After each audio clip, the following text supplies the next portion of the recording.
Happy Pocket Full of Money by David Cameron Gikandi. Chapter 22, Part 2. Pay your fair share of tax cheerfully, for it keeps the society alive and in functioning order. It is up to you to determine what is fair. Over the ages, sages and teachers have taught that 10% is a fair amount.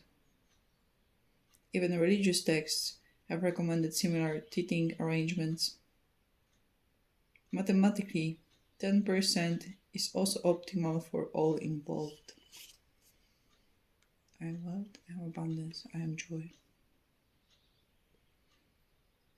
Of your income, devise ways to ensure that you pay about 10% of it in taxes, that you give about 10% to charity, that you invest 10% in long-term growth and wealth-building investments. Then, use the remaining 70% to live, grow, and enjoy life. The added bonus to you using your money to enjoy life is that, as you spend money on things, you make others wealthier. As you get immensely richer, if you can live on a lower percentage of your income, then give and invest more. These ratios were designed over the ages to give you and your world the best growth and wealth possibilities for all. I am wealth, I am abundance, I am joy. Keep accurate personal and business accounts.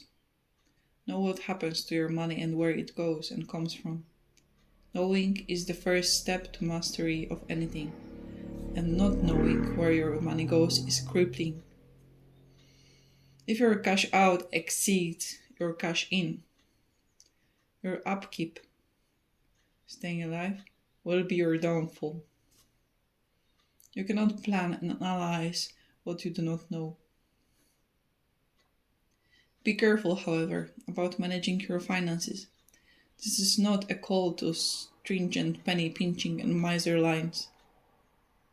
Do not let your keeping of accurate financial records turn you into a miser, a person who believes that money is in short supply.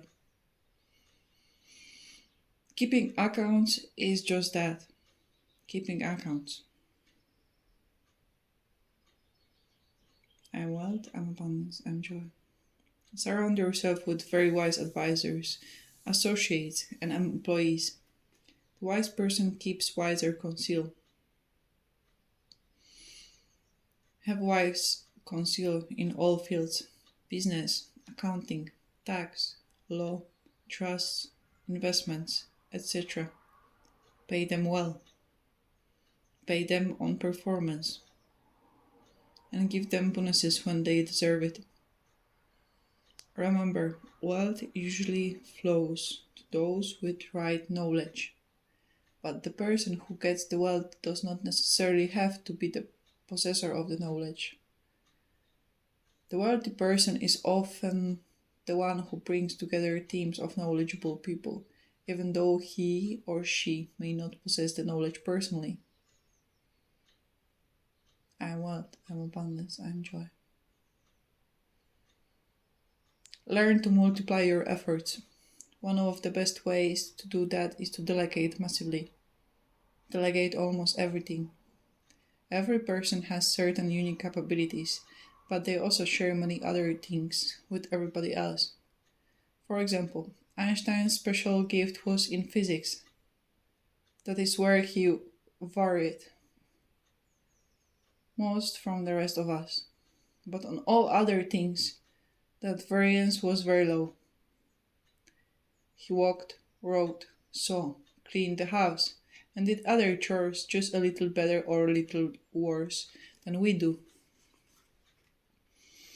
Now, if in a day Einstein insisted on doing absolutely everything in his business, from thinking about physics to drawing charts that anyone else could have drawn, to sweeping his floor, he would have ended up with far less time to spend on his unique talents and therefore have realized less from them. A person's unique talents are what make the person and the world wealthy. Wealthy people usually look at themselves honestly and see what they most enjoy and what they are a whole lot better at than most other people. This is an honest look. What you are best at may be strategy, marketing, innovation, horticulture, flying, driving, or anything else. You may also be good at a whole lot of other things. Maybe even slightly better than most people. But that is beside the point. The real question is, what are you fabulous at? Not just good, but fabulous. The only other question is, what is it that you really enjoy and cannot stop doing? Don't say, I can clean the floor better than my cleaner. For even if that is true, it is self-defeating. All that matters is what you are better at, by far than anyone else, and what you enjoy. Then do only that thing and delegate everything else. Do not worry that people will not do the rest as well as you would have. Imagine if Bill Gates tried to do everything at Microsoft. What good would that do him or the rest of us? A person like Bill Gates is focused on what he does best and what he enjoys most. He delegates all the rest, even if he can do some of it better than his helpers or employees can. In addition to that, people like that recognize that there are many things that other people are a lot better at doing than they themselves are. Delegation multiplies efforts and results. Put it in your thinking and your goals to delegate almost everything in your business except for the one thing you are exceptionally good at and what you most enjoy, even if it is just dreaming up new ideas. To the extent that you delegate to the right people, so shall you become more productive and hence wealthier. I am wealth, I am abundance, I am joy. Increase the rate at which you get ideas. Read books and magazines for a few minutes each day at least. Learn to read faster. The more new ideas you get, the better. Get a speed reading course or book. To find good books, use Amazon's user ratings to see what readers like you have found useful in their lives. Read magazines in all areas of life to get a broad picture of the world. The best thing about magazines is their images. They feed your imagination and your goals. I am wealth, I am abundance, I am joy. Another way to look at the making of money is to view it as a change of thought causing a shift in the way energy in the universe is exchanged.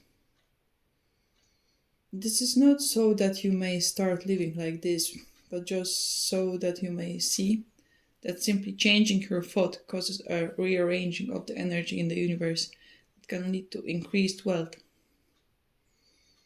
Let us see how that works historically.